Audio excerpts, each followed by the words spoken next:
yung pinakaunang ulan ay ito na, medyo mataas na, mataba na siya. At 3 beses pa lang to na nalagyan ko ng talaga ng abono. Ang daming bunga, yan oh. Ang daming bunga ng ng talong talaga. Yan, malunggay, saka kalubasa. Ang dami.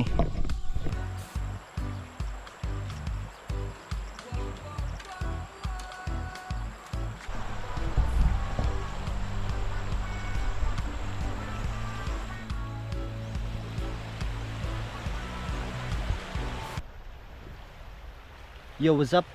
Isang mapagpalang araw po sa inyong lahat mga kabangas, at isang panibagong araw at panibagong vlog na naman po tayo ngayon. At pasensya na kayo mga kabangas kung sa ilang buwan na hindi tayo nakapag-upload, dahil simple yun, nawalan talaga tayo ng gana sa pag-vlog talaga, dahil yun nga, na-hack yung yung channel natin. At yun, kailangan nating mag-vlog ulit, at sana panoorin nyo.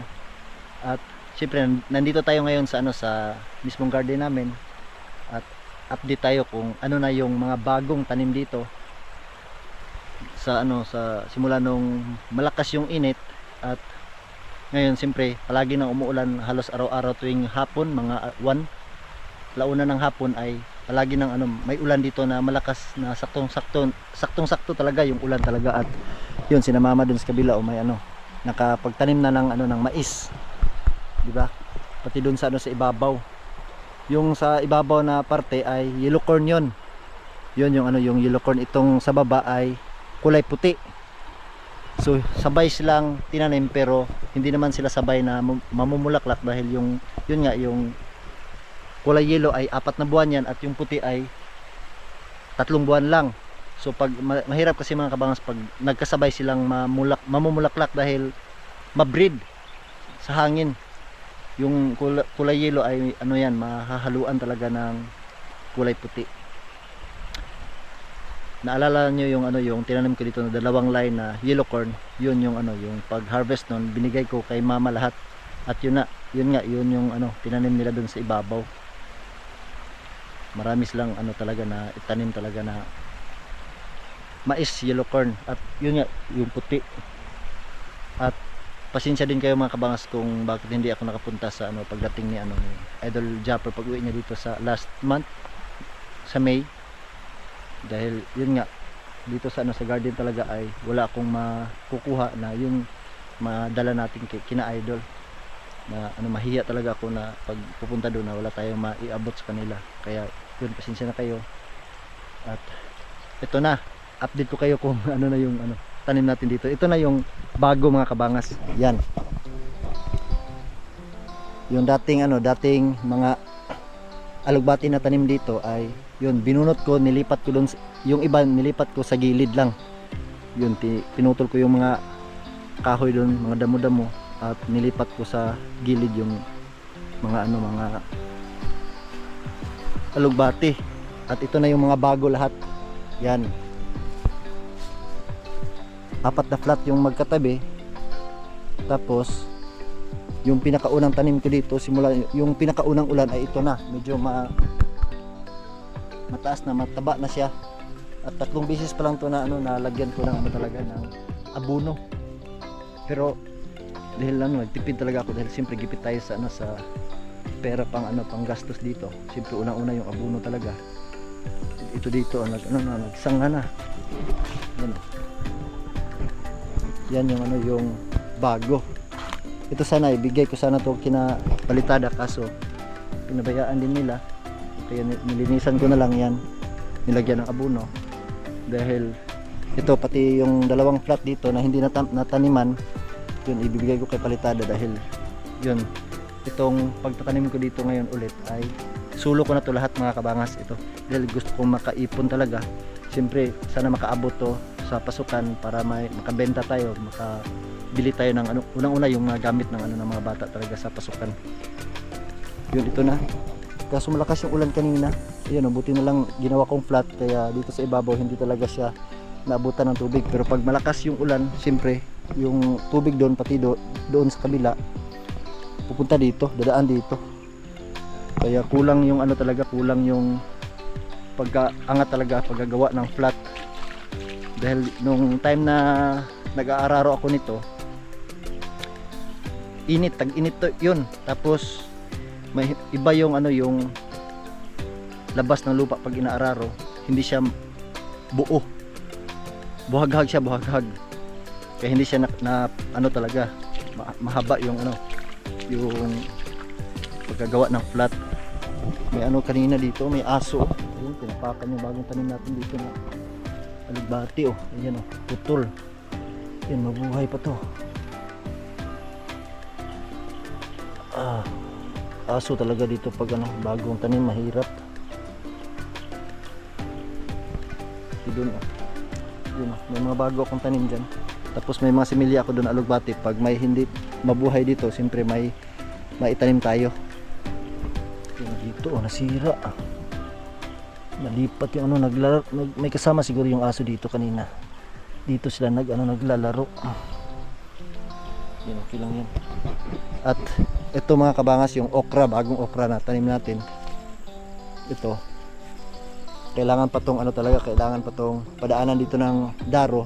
Kaso, buti na lang nahirapan talaga ako dito mga kabangas nung una dahil unang-una yung kalabaw ni na mama ay yung binenta, pati yung ginamit dito una yung papa ni na yan binenta din yung kalabaw, kaya akala ko hindi ako makapag-araro dito. Buti na lang yung shout out kay Jen Patrick Danao, yung kapitan namin dito sa ano, sa mismo Del Pilar Pinyan sa Moga del Norte, ay may kalabaw siya doon. Siyempre hindi ginagamit, kaya nakiusap ako. Yun, wala akong binigay talaga, nahiram lang talaga. So maghihintay tayo dito pag makapag-harvest tayo, yun, magbigay na tayo ng gulay. Okay lang yan. Please, nagagamit ko yung kalabaw talaga dito. Nanghiram ako ng daro kina mama at inaararo ko to ng ano, ako lang talaga mag-isa. So yun, hindi ko na vlog pag-aararo mismo lahat-lahat, pagtatanim. At yung dati dito nga kabangas na atsal, ayan, hanggang dun sa dulo, ayun, siyempre na ano na yun sa init, kaya binunot ko na lang, pinalitan ko na ng ano, ng alugbati pa din yan, galing dito hanggang dun sa ano, sa pinakadulo talaga. At sa isang flat lang to, pero tatlong line yan. At yun, yung dito mga kabangas, yung talong, ayan, oh, ang daming bunga. Ito yung dating tanim namin ni Palitada sa time na tag-init pa to. Ang daming bunga, ayan, oh. Ang daming bunga ng ano, ng talong talaga, ayan, oh. Ang daming bunga hanggang dun sa dulo, halos lahat na puno ay siyempre namumunga na talaga. Itong dalawang line, ito yung pinakaunang tanim namin sa panahon ng ano, ng tag-init talaga. Yan, ang daming bunga, oh. Di ba? So si Palitada yung ano, ngayon merong makuha, ma-harvest para mabenta. At may nadagdag dito, dalawang line. Huli yan dahil yung similya namin doon ay yung doon sa ibabaw ay hindi talaga nabuhay. Hindi siya nabuhay, kaya huli yung dalawang ano, dalawang line na tinanim ni Palitada. Yan, oh, yung dito hindi nabuhay. Kaya yung binili namin similya sa planggana na lang nilagay, at yun na yung ano doon, yung dalawang line na tanim ni Palitada. Hindi kasi kaya ni Palitada dahil siyempre araw-araw na may trabaho si Palitada, at ito lang talong yung kaya niya, kaya binigay ko na lang to sa kanya. At yung natira dyan na bakante, siya na yung magtanim dyan ng talong pa din. At yun, sana yung dalawa doon mataniman yan ni Palitada ng pechay dahil yun yung balak niya. Pero pag hindi, siyempre taniman ko yan ng ano, ng alugbati pa din pang dagdag. Maraming alugbati yung ano talaga, yung tanim ko ngayon dahil siyempre pinyan at saka dipulog yung target natin na makapag-deliver tayo. At siyempre doon sa upo, hindi na buhay. Ang dami kong binili doon mga kabangas na 5 pack yun na pipino. Tinanim ko dyan yung pinakaunang ulan, sabay ng ano, ng alugbati doon. Walang tumubo. Sayang, walang tumubo. Kaya yung bala ko dyan sa ano, sa yung may gapangan ng ano, ng upo dati, dito namin tinanim yung upo dati. Yan, oh. Nilinisan ko na yan ulit. Is ano na lang yan, palya, ampalaya at saka pipino sa gitna. Kalahati yung ampalaya doon, dito yung ano, yung pipino. Yun, oh, may mga tanim din ako dito bago na malunggay. Ang dami, yun, oh. Ang daming malunggay. Yan ang kapal ng ano ng damo. Kailangan ko pa itong linisan para pag makapag ano tayo, makapag bili, pag may pera makabili tayo ng ano ng binhi. Siyempre ready na nating ano taniman dito. Pati dito may kalabasa akong tinanim. Yan, malunggay. Marami to dito hanggang doon sa dulo din. Kalabasa at saka malunggay. Yan, malunggay saka kalabasa. Ang dami. Yan, dahil sayang kasi yung ano yung ginawa nating ano, matibay pa yan. Sobrang tibay. Kaya taniman natin yan ng pipino dito sa gitna. Yung kalahati ay ampalaya. Yun yung balak natin. Dahil kailangan nating ano talaga. Hindi namin pinabayaan talaga yung ano yung garden. Dahil siyempre pag nakapag-harvest kami, may maipon tayo para sa ano, pangangailangan ng ano. Unang-una yung pag ano talaga pag aaral ng mga bata. Ngayong pasukan, problema na naman yan yung ano yung gamit talaga ng mga bata. Ang ganda ng ano ng talong. Sobrang ganda. Ang ano variety na to ay Calixto. Yan, napakaganda. Magandang klase na talong. At yung upo mga kabangas ay siyempre pinutol ko na, pinatay ko na lahat dahil siyempre wala nang bunga dahil sa sobrang lakas ng init. Pero hindi ako nagpakawala ng ano ng upo. Yan o, dito sobrang ganda oh. Nagtanim pa din ako ng upo. Yan. Upo, marami din to, mga ilang puno din to. Yan, mahaba na oh. Yan. Napakaganda. Napaka ano talaga, malusog talaga yung upo natin. Yan oh. Diba? Tapos may dala akong kawayan dito kanina. Yan ito. Kailangan ko munang ilagay dun sa ano sa ibabaw para dagdag gapangan ng ano ng upo.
At punta tayo dun sa, sa gilid kahapon. Ng hapon siyempre nandito ako kasama yung mga bata. May tanim din ako dito ng kalubasa bago. Pero yung mga dating tanim ko, yan pinutol ko na yung pinakapuno niyan, pero ang daming nabuhay pa rin. Kaso hindi na yan magbigay talaga ng magandang bunga. So hintayin na lang natin yung mga bago. Yan, ito kahapon pinalambot ko yung ano yung lupa. So medyo hindi talaga siya mataba tulad ng dati. Lalong-lalo na yung diyan sa gilid dahil may kamuting kahoy. Hindi siya isang beses ko lang 'to nalagyan ng abono. At ito na yung yung kamuting kahoy na tanim namin dito. Yan medyo may na lumabas na yung sanga. So ibig sabihin yan ay may laman na yan at siguro sa susunod na buwan pwede na tayong mag-harvest nito. Para siyempre makatikim tayo ng tanim nating kamuting kahoy. Ayun yung dito. Medyo payat siya dahil hindi siya nasisikatan ng araw. Yan sayang. So balak sana patayin pero sayang kasi yung sayang yung kamuting kahoy. Yung kamuting kahoy talaga yung dahilan kung bakit hindi siya nakapag talaga na maayos, nakatubo na maayos. Marami sana to. Pati doon sa kabila, doon sa malapit sa upo.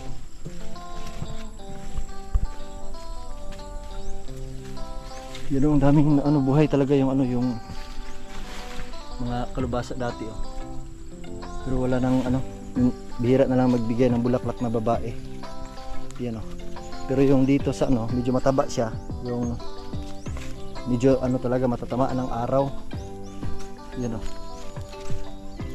Medyo mataba siya talaga. Diba? Marami din to pag ito din yung ano nagbigay ng ano ng bunga talaga. Siyempre makaano tayo dito. Makabenta at may bago din akong tinanim na punong saging diyan. 1, 2, 3, 4, 5, 6, 7, 8, 8 puno. Mga bago. At shout out kay ano kay Idol Jokes MTV. Doon ako galing,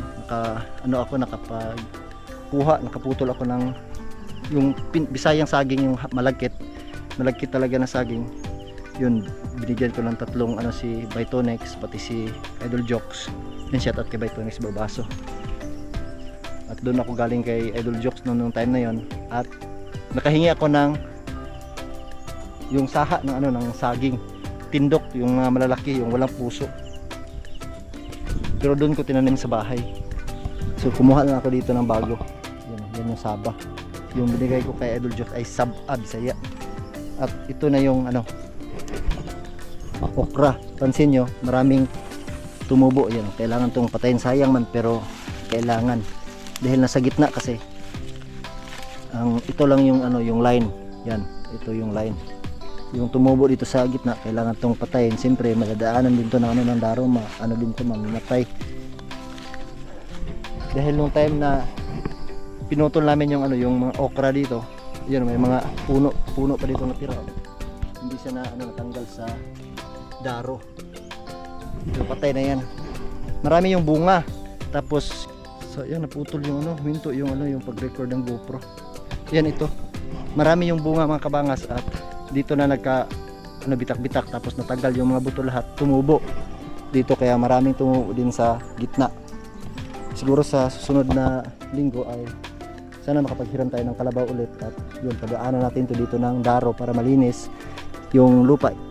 Papunta natin sa pinakapuno pati dito sa kabila papunta dyan, yung dito ay papunta din dyan para makatubo na maayos yung okra natin. At siyempre may mga bulaklak na yan. Yan pati dito oh. May aso, napaka ng aso sa gitna talaga siya dumaan.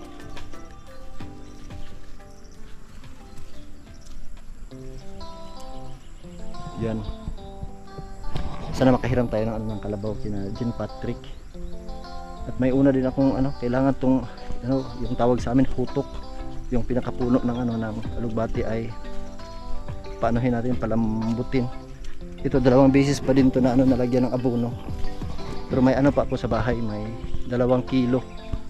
Mga siguro mga 2 beses din tayo magamit yung abono na yun. Ito hanggang galing doon. Ito yung sabay doon sa pinaka unang tanim ko na alugbati, yung maliliit pa huli na yan. Direct kasi yung tanim ko dyan, liso direct. Tapos yung natira ayun sinimilya ko na lang. Ito na 2 beses ko pinalagyan ng abono. Dito ang tapakan binuro sayang yung taba na, nagsimula nang tumaba yung yung alugbati. Medyo hindi pa siya masyadong maganda tingnan talaga yung alugbati natin dahil siyempre bago pa. At sa susunod siguro na 2 linggo simula ngayon maganda na yan tingnan. Siyempre yung okra natin siguro may mga bulaklak na yan. Yun nga, kailangan natin yang padaanan ng daro sa gitna talaga. At yun yung dito sa upo, sana matapos ko to ngayon. Pag siguro maglinis ako dyan mamaya, sana makaabot tayo dyan. So bukas ng umaga doon na naman, hapon hanggang matapos talaga siya. Total wala pa naman tayong talaga pambili talaga dyan ng ng binhi. Pipino at saka palya yung itanim ko talaga dyan. Dito naglaro talaga yung aso dito oh. Ito yung tanim ni Palitada na talong. Kaya pag pumunta talaga ako dito mga kabangas, may dala talaga akong tirador. Dahil yung pakay ko talaga sa tirador na yun ay yung aso talaga dito. Maraming yung mga ligaw na aso na pupunta dito. Yun, daming bulaklak na bulaklak ng talong.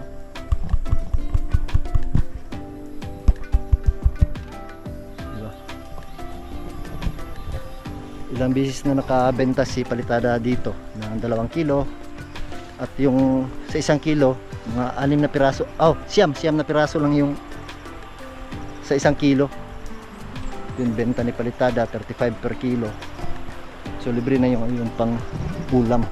Siyempre ako, libre lang din ako. Pag gusto kong mag-ulam, kukuha lang ako dito. Tapos torta, salad. So yun. Pero kailangan, alam natin kung kailan nag-apply si Palitada ng spray ng talong talaga. Dito kahapon ng hapon, naglagay siya ng spray dito. Daming bulaklak ko, daming bunga sa isang puno. Diba?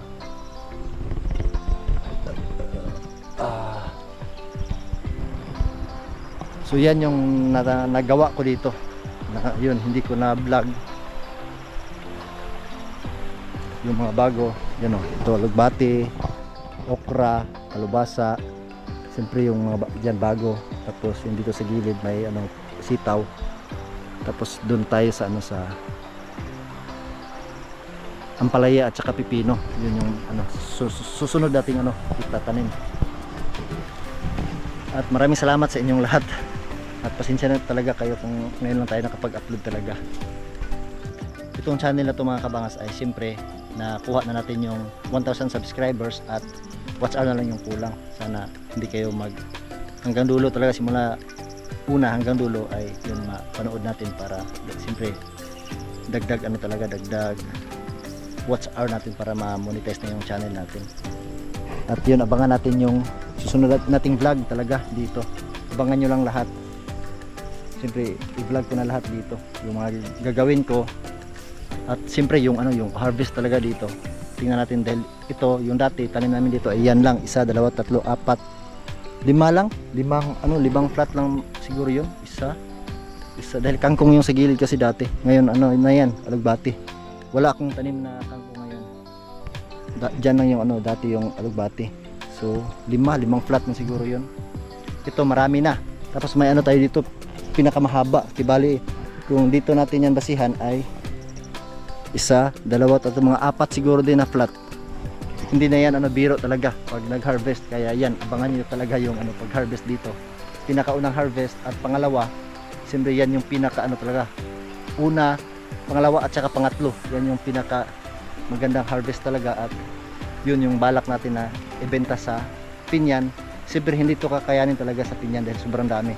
Kaya punta tayo ng Pulangco or Dipolog. So may naman ako sa Dipolog, may classmate ako sa high school na may pwesto dun sa Dipolog talaga. So siya yung yung kausapin natin. Katulad talaga ng Pinyan na isang tao lang yung kukuha. Tapos yung ibang mga stall ay sa kanya na mag-angkat. So sana magawa natin yun sa Dipolog talaga. Dahil yun yung pinakamalaking market dito sa amin, yung Dipolog. Araw-araw malakas yung yung gulay. May lamok. Pak. Patay.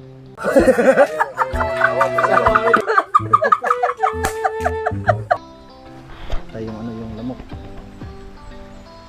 At yun mga kabangas, yan lang yung yung update natin ngayon. At yun, pasensya na kayo at maraming salamat. Sana suportahan niyo ulit yung channel ko, itong bago. At abangan nyo lang yung yung susunod nating mga vlog dito. Dahil yun, kailangan ko pang maglinis doon talaga sa ilalim ng ng upo, yung dating upo, para makapagtanim na tayo pag may may binhi na tayo. At hanggang dito na lang po tayo mga kabangas. At yun nga, sana nag-enjoy po kayo. At syempre mga kabangas, ingat po tayo palagi. God bless po sa ating lahat. Bye bye.